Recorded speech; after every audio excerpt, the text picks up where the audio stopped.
Miranda opened the study door almost silently. James was typing something on his computer, and she was leaning on the sofa, seemingly reading something. All the feelings she had experienced over the past 6 months surfaced in an instant, her stomach clenching. Just then, James's phone rang. A message arrived. A name appeared on the screen. Leah. Her heart stopped. David also held the phone. No, wait. His name wasn't James. I'm sorry. His name was Daniel. Daniel Carey. He was the director of a software development company in San Francisco. And Miranda had thought she was married to him for 14 years. My name is Miranda.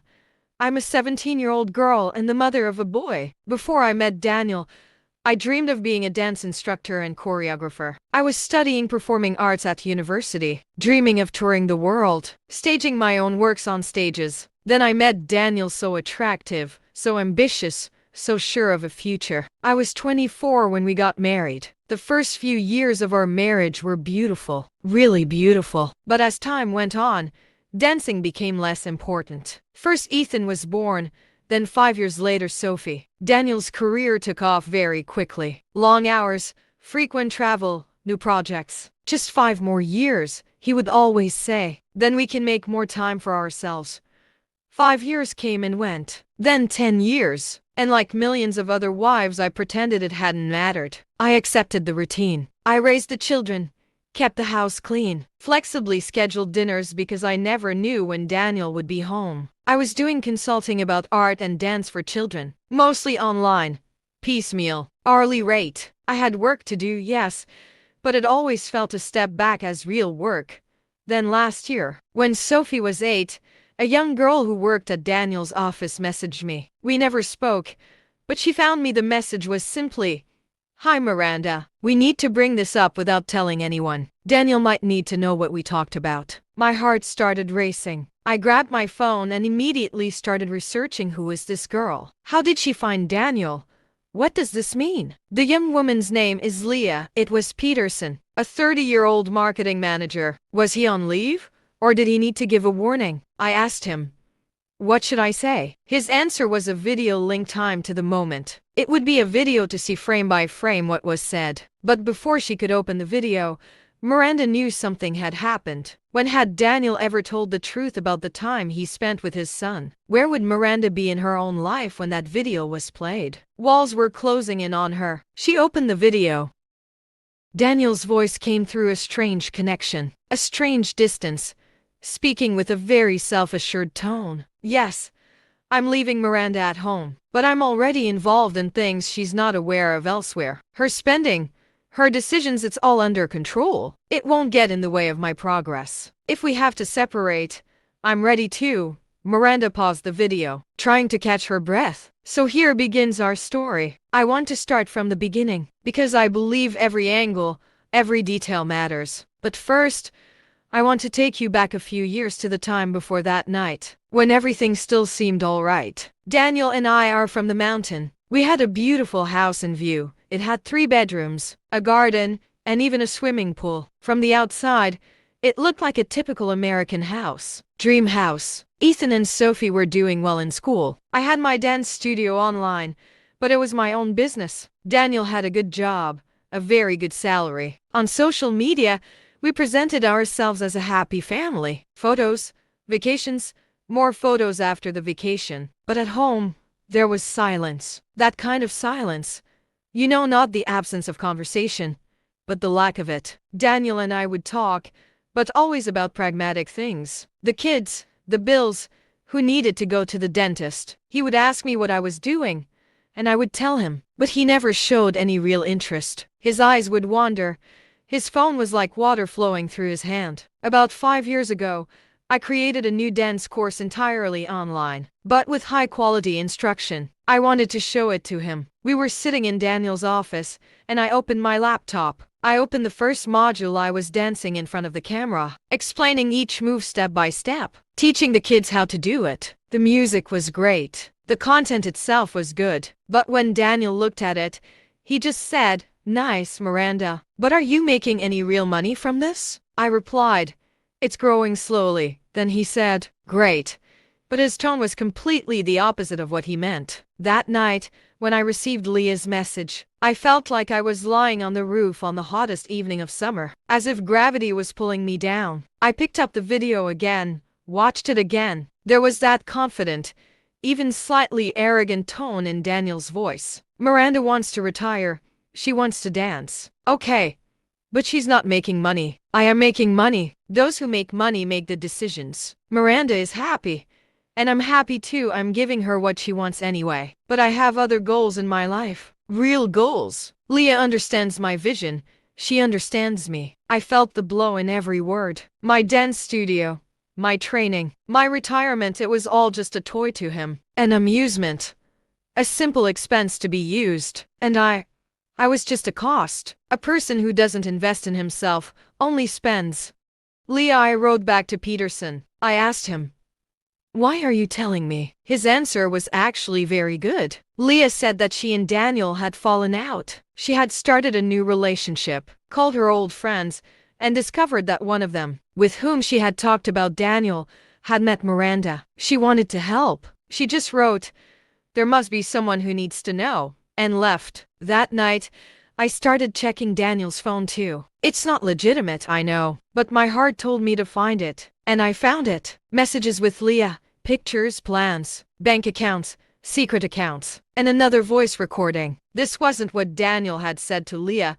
This was when Daniel spoke to his lawyer. "I'll have to be prepared for a divorce," he had said. "I am not going to leave much of Miranda's money behind. If she's really sure I cheated on her, she can file a lawsuit. But I can provide proof that she was a hard-working wife. If her dancing thing isn't serious, maybe that's good. She won't get half the money." At that moment, I did the simplest thing I could. I downloaded and uploaded all the recordings to my phone. I saved them to cloud storage. I found a friend like Emma. I needed her, just like Sarah. My Emma, not really a friend, but a teacher, a professional working in family law, was Jenny. She had worked in Ethan's class in elementary school. She taught the kids about my dance project. We started to become friends. I invited her for tea the very next day. "Jenny, can I ask you something?" I said. She listened. I told her the whole story. Videos, audio recordings, secret accounts, everything. Jenny listened seriously. Then she said,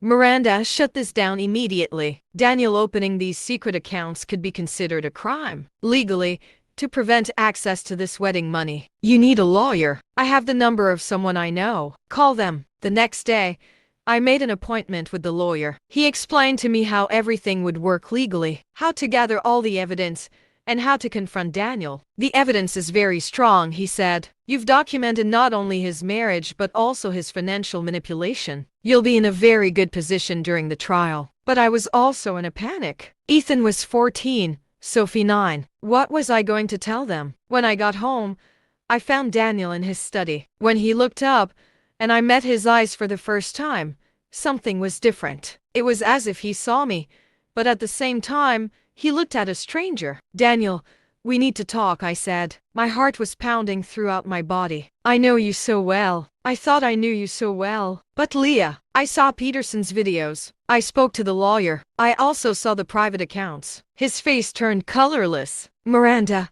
he began.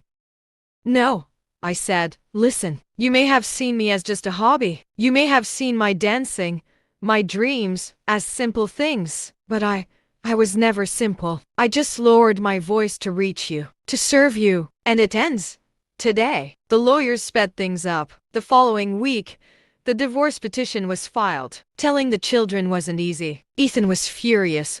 Sophie cried. My eyes went dry. But I knew this was the right thing to do. The divorce process lasted 6 months. Daniel's secret accounts were revealed. During the trial, all of the previous emails were played back and presented. The judge took a clear stance that Daniel was trying to conceal marital property. In the end, I also received half, not just the property, but also Ethan and Sophie's allowance to be with me most of the time, and Daniel's alimony. But the best part was, something unexpected happened. Near the end of the divorce proceedings, Jenny approached me with an offer. She'd been promoted to chief at another law firm, and she wanted to offer them a wellness coordinator was needed for the mental well-being of the employees, health and personal development programs. My dance background, my work in the field of personal development, and having Ethan and Sophie by my side are all part of this project. The offer paid 3 times as much as I was and was full-time. There was respect involved. Your knowledge of dance, your ability to move people, that's valuable, Jenny had said. Very valuable.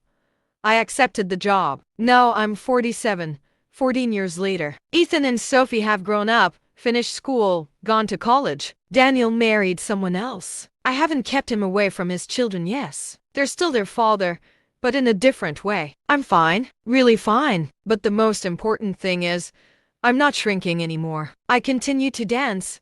I teach to children and adults. My dream came true in a different way, not on stage, but by impacting people. Through movement, through song, through living. If you are in such a marriage feeling invisible, diminished, and worthless, you need to know it's over. Find your voice. Gather the evidence. Give and receive power. As the story progresses, the impact of the events becomes more pronounced. Even if emotions don't surface, thoughts weigh heavily. The individual feels an inner weariness as they try to make sense of their situation. This weariness is not physical, but mental. Each new realization brings new questions. As questions increase, clarity decreases. This uncertainty slows the pace of the narrative. The viewer gets closer to the character's inner world. What happens is no longer just a chain of events. It transforms into a search for meaning. This search is not easy. As time passes, internal pressure increases. However, this pressure is a harbinger of transformation. At this point,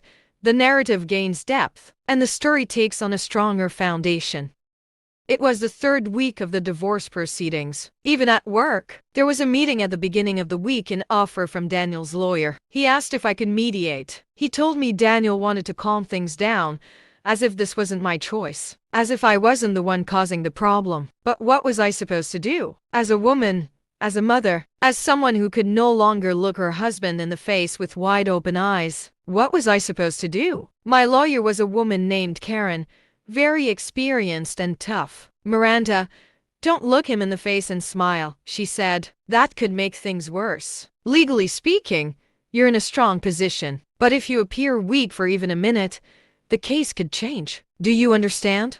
I nodded. Yes, I understood. The mediation meeting took place on a Friday afternoon, a neutral venue where the lawyers were. Daniel was waiting there, his shoes polished, his designer jacket on, his hair as perfectly combed as ever. When he looked at me, he seemed to feel nothing. He acted entirely like a professional client, a second lawyer, a second client. Miranda, she said coldly, I think we need to calm this down. For the children's sake. For the children, when there are videos of her not worrying about them. But I stayed silent. Karen looked at me, and there was a sense of support in her head. What is your suggestion, Mr. Carey? Karen asked. Daniel's lawyer explained. Mr. Carey retains 60% of the marital property, while Mrs. He suggests giving Carey 40%. There may also be a reduction in the child support calculation. 40%. 40% for me. With 6 years of marriage, 2 children, my dance studio, my development, my contributions, it all had to stay with Daniel, 60%. When I tried to open my mouth, Karen gave me a look. It was a warning. No, said Karen, this offer is insufficient. Reconsider Mrs. Carey's responsibility for all household chores, child rearing, and psychological support during the marriage. Financially, too, Carey's career pause is necessary for Daniel to progress. This is a contribution that is difficult to measure in accounting terms, but it is valuable. We want a 60-50th split. Daniel's face flushed. That's illogical, he said. Miranda didn't quit anything. She was doing her own thing, because it wasn't making any money from it. I said frankly. It was the first time I'd spoken up at that moment. That's how my words came out. From what I remember from the video, you saw it as something that wasn't working because I wasn't making money from it. There was a silence in the room. Daniel's face darkened even more. His lawyer quickly said, Miss Carey, please. No personal matters. No, I said. It's personal. Completely personal. Because it was personal. My career dreams were personal. My talent was personal. My very existence was personal. And you ignored it, all of it. Because it couldn't be measured in dollars. Karen tried to stop me, but I kept going. I had lost control, and maybe this was the right time. maybe this was part of my strength. Let me tell you, my dance studio, if not online, was profitable. It just wasn't at the beginning. At the beginning, because I was busy with the kids. I went to Ethan's soccer games. I went to Sophie's Girl Scout events. I helped them with their homework. I cooked dinner. I cleaned the house. And during all of that, my art took a back seat. Not because it wasn't good. Not because it wasn't important. Just because you all value those who make money more. Daniel turned his head. His lawyer started speaking rapidly. But I wanted to finish. One more time. I want 60%. I said calmly but clearly. Child support until Ethan and Sophie reach a certain age. And my dance studio which I opened, which I run, that will also be shared. Because I have been shared. For 12 years. My time, my energy, my potential, it was all shared for your dreams. Now, it's my turn. The meeting exploded. Daniel's lawyer said we left without a settlement. But I knew I was right. And sometimes being right is more important than being tough. The following week, Karen looked at me with disdain. You did very well, she said. The judge saw it. He saw a woman who had overcome her fear, a fear that would have been unleashed by a cowardly man. This will work in our favor. And so it happened. At the first hearing, Daniel's audio recordings were presented. The judge listened to them. As he listened, there was an expression of disgust on the judge's face. Then, the bank account documents. Secret transfers. Leah, the correspondence with Peterson also contained things about my worthlessness. Daniel tried to calm the situation in court. I just made a mistake, he said. Miranda is a wonderful mother. A wonderful wife. It's just, she didn't understand me the way someone else did. But in court, those explanations were insufficient. The evidence spoke. The videos spoke. The money spoke. The divorce decision was in my favor. 65% of the costs, 35% for Daniel. Child support until the age of 18. And most importantly, my dance studio, it was considered a joint asset. Its potential for development was created by me, without Daniel's help.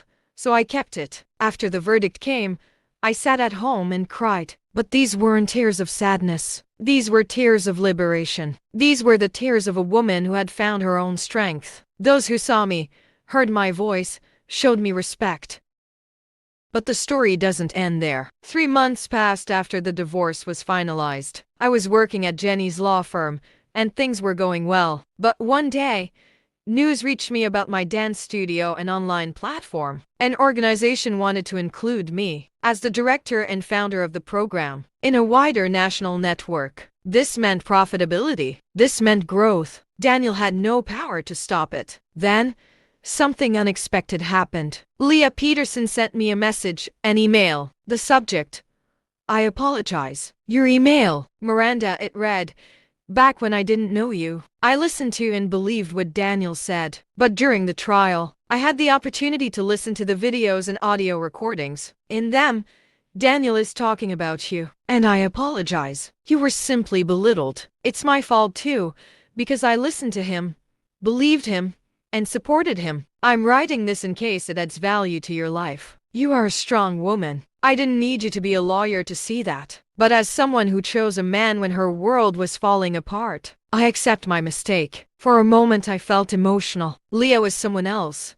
Perhaps she was the victim, manipulated by Daniel. Perhaps she too had been deceived, simply in a different way. I didn't reply to her, but I didn't want to delete the email either. Then Ethan came to me. He was 15 years old. He said, Mom, I know what your father did. Emma, my friend from school, spoke, as far as I could tell. I just want you to know, you've been a good mother to me. You never said anything mean to me. It was good for me. I hugged her. Our children suffered, yes, but they also saw their mother, their wife, their artist regain her voice and strength. That had value. That had real value. Sophie, at 9 years old, understood even less. But in time, my new position as a mother, stronger, more independent, happier, became an example for her. She asked me, Mom, why are you so strong? And I answered, because I realized that I shouldn't be a prisoner of the people I love. And because my art, my life, my soul, they are also precious. They should be precious to you too. That's where an evolution began. Jenny suggested implementing my dance program more broadly within the law firm. Therapy, activities, stress relief, even post-court trauma healing. My dance wasn't just dance anymore. It was healing. It was liberation. Employees came and danced, and then they started to cry. They cried because they felt safe. They cried because they moved. They cried because they were no longer confined. 2 years after the divorce, Jenny made me an offer. Her law firm was growing. She wanted me to be the director of a wellness center, not just dance, but a whole wellness program. Meditation, yoga, dance, therapy, collaboration with artists. My design, my vision, salary double. I agreed. And when I started this job, Ethan had gone to his art high school graduation dance. Sophie, a year later, had chosen music writing as her major. My children's choices were connected to art. I know it wasn't a coincidence. It was something they needed to see the life-giving value of art. Its empowering capacity. Daniel's second marriage ended after 3 years. He lost his job. His company was embroiled in a scandal. When investors found out about his secret accounts and manipulation, he found a new job, but a lower-level one. He paid alimony but was sometimes late. Ethan started talking to her less. Sophie stopped talking to him altogether. The events that unfold in the following section increase the emotional weight of the narrative. The viewer becomes unable to evaluate the situations they encounter using old thought patterns. This incompatibility creates an internal tension. This tension gradually becomes central to the narrative. Every scene bears the traces of this tension. Thoughts become more complex. Clarity gives way to questioning. This questioning slows down the narrative, but it also deepens it. The viewer is drawn into the process. The events feel more personal. At this point, the narrative ceases to be merely a story. It transforms into an inner journey. Every step is part of this journey. 5 years later, 5 years after the divorce, I was 52. The wellness center had become the company's most popular department. Clients were coming: lawyers, assistant judges, secretaries, therapists, counselors. Everyone was coming. Because in the center, people's voices were heard. In this center, movement was liberating. In this center, there was value. One day, I met a woman. Her name is Rebecca. She's 49 years old. She's a new manager at a law firm. She came to me and took a dance class. Then she took other classes. Then she met with a counselor. 3 months later, she came to me and said, "Miranda, I'm in the same thing. I'm going through a divorce. I felt invisible in my marriage. And after hearing your story, Jenny told me about you. I did too. I gathered evidence. I made my voice heard. And now, I'm taking control too." This was the greatest gift. It wasn't just my life that changed. I helped change the lives of other women too. I danced for this. I shouted for this. I made art for this. 28 years have passed since the divorce. Ethan is now a successful dance director. Sophie is a popular musician. They both have families, children, and they know their mother's past, their mother's struggle, their mother's triumph. If you are in your situation, if you have been diminished in your marriage, felt invisible, been treated as worthless, there is something you should know. You are not worthless. You are not invisible. You are not a problem. You are a person who should be at the center of your life. Speak up, gather the evidence, make friends, learn the law, and you must know this will hurt.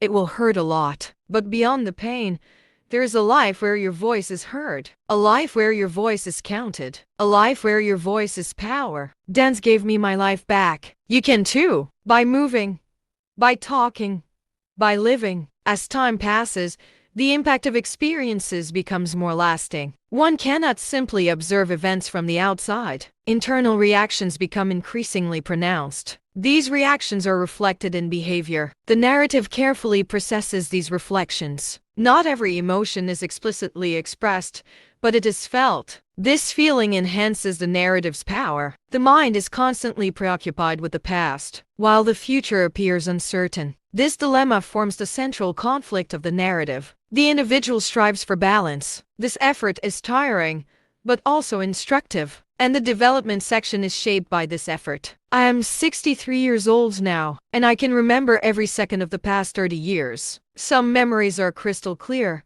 some are a little blurry, but they all reach me in some way. When I think about the divorce, I don't just remember the court cases, the lawyers, the legal documents. What I really remember is life itself. The opening of the way, the hearing of the voice, the reawakening of the soul. Today, I retired from the wellness center. I've moved into a part-time consultant position. I still teach dance. I still help people, but at my own pace. I willingly allowed Ethan and Sophie's children to attend dance classes. The latter wanted to dance with me too. My grandchildren's feet tapping on the floor, synchronizing with the music. It's a gift that speaks to me. It means my past story, my pain, my triumph, it all reached them. It's all coded into the next generation. But I begin by observing the divorce process. Because in this section, I want to tell the story not just of myself, but of thousands of women. Women going through divorce. Started at our wellness center. Then the men came. Then the children. Then the whole families. Because there was something hidden in my center here. Through movement,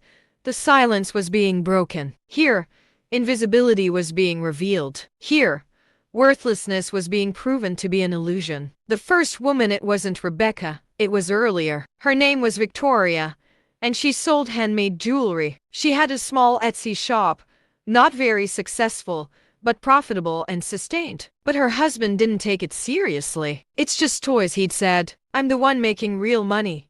Then, Victoria heard my story. It had been mentioned in class by Jenny, and she joined the dance class. The first day she cried. The second day she was angry. The third day she found herself. 4 years after the divorce, Victoria's Etsy shop had turned into a company. It had 34 employees. Her husband paid alimony, but they were divorced. Victoria was perhaps the worst kind of person, like a soldier. Never slackening, never hesitant. She asked me one day, "How does one learn to apologize?" "I don't know," I said. "Maybe it's not learned. Maybe it's just experienced." Then there was Catherine, a nurse. She worked at a hospital. Her husband was a doctor, very successful, very skilled, very controlling. He pressured her where she went, what she ate, who her friends were. He even monitored how she spent money. She had to be allowed to spend my money as she saw fit. Catherine first said to me when she was in dance class here, "Nobody tells me what to do."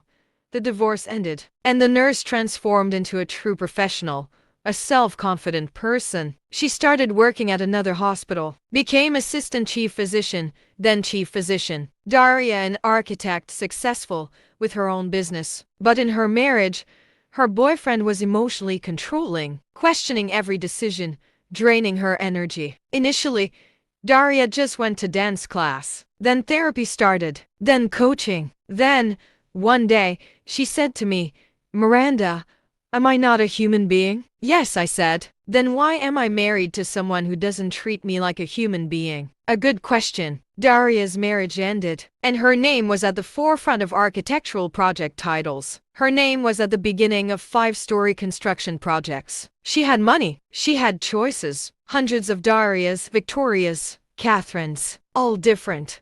All unique. All variations of the same story. Diminution, invisibility, worthlessness, all within the same pattern. And all, through dance, return to themselves. But now, I want to tell a different story, because that's why I'm writing. This isn't just my victory. This is the victory of millions of women. And it's also the story of men who understand what men do to women. There was Alex, a man, a lawyer, someone without a husband, just a man. But he married a girlfriend. Her name was Natalie, and in their marriage, when Natalie left, Alex would joke, "Where's the lady?" Natalie was an architect, a successful architect, but next to Alex, her name never came to the forefront. When they went out to dinner, the conversation was always about Alex's success. Natalie's project titles, design awards, those were never mentioned. Natalie, she came to the wellness center. After talking to the therapist, she said to Alex,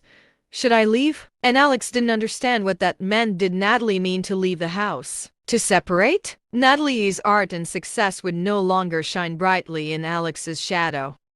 But Alex did something. He talked to my advisor. He came to me. "Miranda," he said, "I feel like I'm wrong. Natalie reminds me of her. I mean, I'm not blind, but I do it too, don't I? If she shouldn't be doing it, I should see her." "Yes," I said. "You should." Alex started listening to what Natalie was doing. He really listened. For the first time, When they went out to dinner, he asked enough questions to get Natalie to talk about her architectural projects. And he got people talking about Natalie. "This is my girlfriend's design," he said. "That building over there, it's finished. That's finished too. It's all hers," Natalie cried. But this time, she wasn't the broken girl who had already sunk into depression. Natalie cried because she felt seen. She really was seen. After Alex and Natalie got married, Natalie designed the city's biggest architectural project. Her building stood in the city center. "My wife designed it," Alex would say. "My wife is a name in the world of architecture." Natalie and Alex are still together. Marriages can also change if one of them is willing to take them in. But the most important story, the deepest story, turned out to be this. 15 years after the divorce, I received a letter from someone I considered an address. It was handwritten, with a postage stamp attached. Inside was a written page. The handwriting might have been Daniel's, but I doubt it, because the writing contained something else, a reprimand, an apology, something else entirely. "Miranda," it read, "I'm having trouble writing to you, because I know what I did. I know who I am, but I have to write this letter, not to comfort myself, because nothing I say will comfort you, but because of Ethan. Ethan still speaks to me in a limited way. Sophie doesn't speak to me." And I asked Ethan why he's angry with me, and he said, "Because I know what you did to my mother, and I can't forget it." And those words have haunted me for years. Every day, every hour. Because I did terrible things to my own wife. Dreams because I was making money. My success gave me the right to understand your worthlessness. And this is a very big but I was wrong. I was thoughtless for not seeing you the way I thought I would. I was foolish for not holding you in high regard. For deceiving you, for opening secret accounts. A simple apology isn't enough to say it. But even though I'm writing this letter, I don't ask for your forgiveness. Because I know I don't deserve forgiveness. There are things that don't deserve forgiveness. But I want to tell you this. I've grown up. Because of the mistake I made, I'm a human being below the level of initiation. Our children see me as someone less than you. And perhaps that's the punishment I deserve. Ethan is a dance instructor. He told me, I know Sophie is a musician. For both of them, art, creativity, self-expression, those are the most important things. And I know that comes from you. From your dance flexibility, your musical spirit, your creative soul. Without you, they wouldn't be such healthy artists. I am now in another marriage, my third, and this time, I am listening. I want to see my wife's success, her dreams, her strength. Because I became such a lost man that I didn't see, hear, or recognize your success. Nothing will make up for it. But I have become a better man in this world, thanks to your nurturing influence on me. Ethan and Sophie, maybe they won't hear it. Maybe they won't listen. But I'll try. I'll try like you did, to be open, to be heard, to confront my own mistakes. I want to thank you. It may seem strange, but I do thank you. Because you were the one who welcomed me. Because you stopped me when I made a mistake. Because you pursued legal action, gathered evidence, and exercised self-control. Because you became a mother that my son and daughter will respect. I may have been less of a father, but you were 100 times more of a mother. Best of all, Daniel, I read the letter and I cried. But this time, it wasn't crying. It was recognition. One person understanding another. This wasn't Daniel asking for my forgiveness. This was Daniel asking for forgiveness for himself. But somehow, this letter, open, honest, humble, opened a door for Ethan and Sophie. They reconsidered how they felt about their father. There was deep love there. Love, but also disappointment. And perhaps both can exist simultaneously. I answered the letter, not in writing, but by phone. I called Daniel. For the first time when we spoke, I didn't say bad things about him. I didn't say anything about what you did. I only told him, Daniel, I won't forgive you. Maybe in time, Ethan and Sophie will forgive you. Maybe not. But I feel the lesson I learned from you is worth 1,000 times more. Because the end of that lesson was me. I am a better me than I was before. After hanging up the phone, I went to dance class. I started the music and I moved. I had never moved like that before. I had never danced like that before. Movement in power, movement in choice, movement in acceptance, not forgiveness. Movement in gratitude, not forgiveness. Movement singing of triumph, not of pain. Now, I'm speaking to you, those of you watching this video, those of you hearing this story. I want to tell you,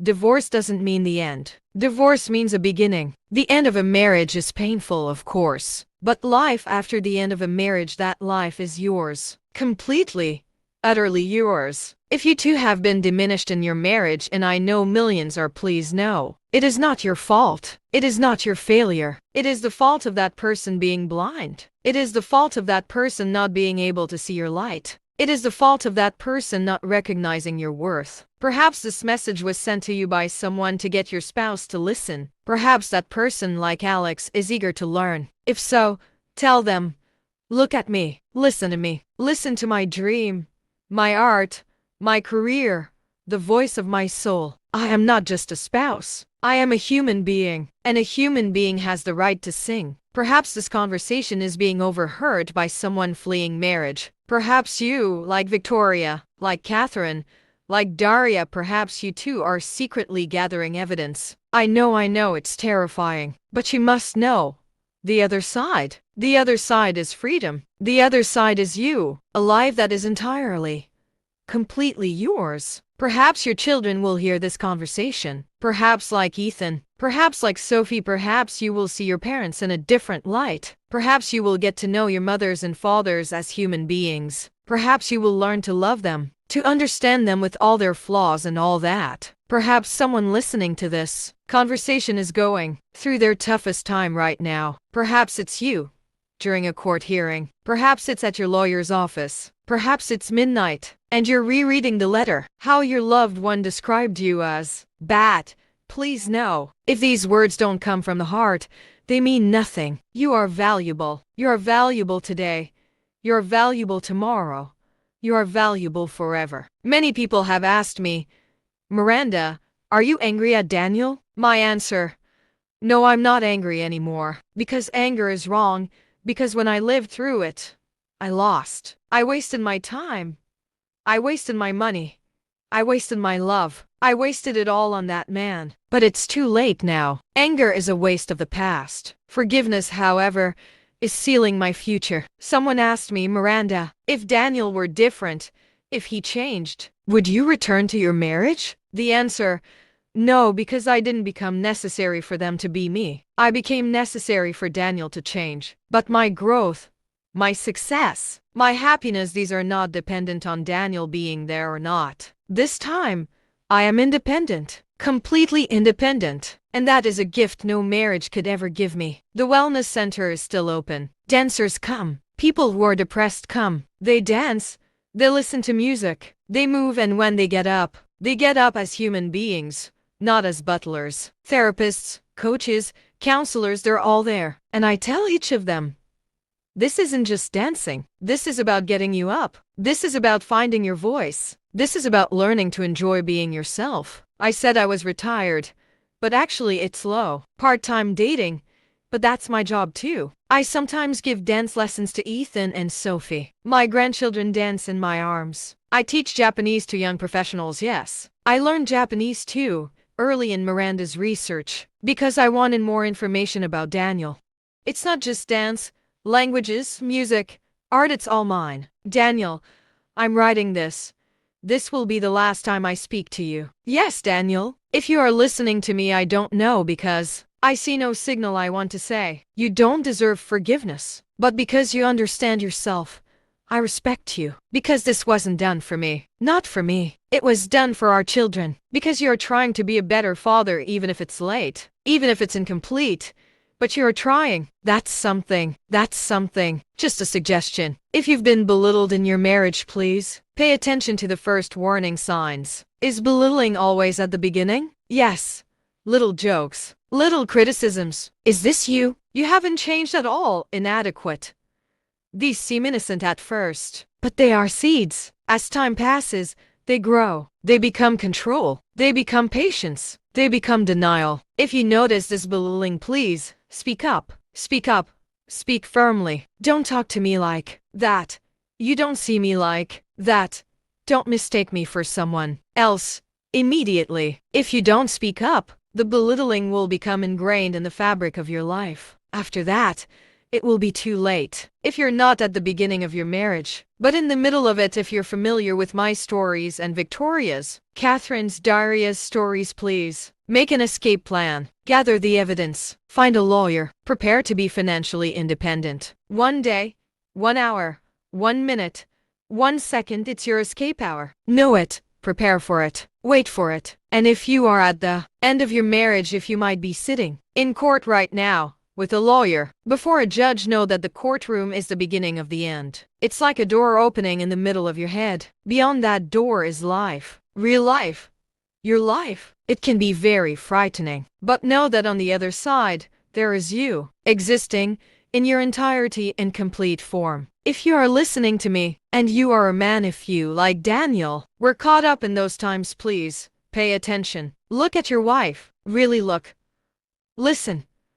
Try to understand what brokenness she feels, to see what dreams she has forgotten, to perceive what art has been silenced. And then, let her speak, let her dance, let her sing, let her live. Because if you do that, if you come here, if you go down your own path of apology and redemption, maybe your marriages can be saved too. Maybe, like Natalie and Alex, maybe you can live together, but this time in balance. Finally, I say to myself, Miranda, you are strong. Yes, you are. But I also know this: you found your strength through love, through movement, through inspiring others to move. I found myself through dance, by moving with others. Your art saved you. This saving thing, keep it, protect it, share it with others. Because in this world, there are many more Victorias, many more Catherines, many more Darias, all waiting to move, to dance, to make their voices heard. And one day, perhaps,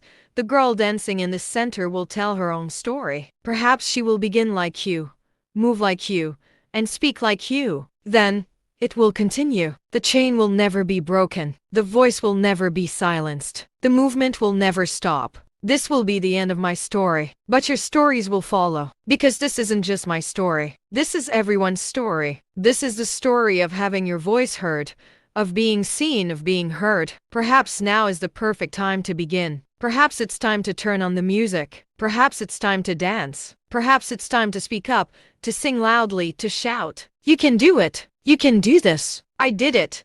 And if I can do it, you can too. Find your voice. Gather your evidence. Draw your strength. And live. Live a life that is completely, utterly yours. Take care, Miranda. Although this story ends here, what it conveys doesn't remain at a single point. Every event, every emotion felt, and every silence endures takes on a different meaning in the viewer's mind. This narrative, which initially seems complex, settles into a simpler framework as it approaches its end. When one looks back, they realize that what happened wasn't just a series of events. They are experiences that shape one's way of thinking and one's reactions to life. At this point, the story transforms from a conclusion into a space for evaluation. What is told does not offer definitive answers. Instead, it leaves the viewer to ponder their own perspective. Every detail opens the door to a different interpretation. This takes the power of the narrative beyond the words themselves. Over time, it becomes clear that what matters in this story is not just what happened, but how it was perceived, carried, and left behind. People cannot change certain moments, but they can redefine the place those moments hold in their lives. This redefinition process is not easy. It happens quietly, introspectively, and often in solitude. As the narrative draws to a close, emotions begin to clarify. Mixed feelings give way to a more balanced perspective. The past no longer feels like a burden that must be constantly remembered. What happened becomes a completed chapter of the narrative. This completion creates a sense of relief in the reader's inner world.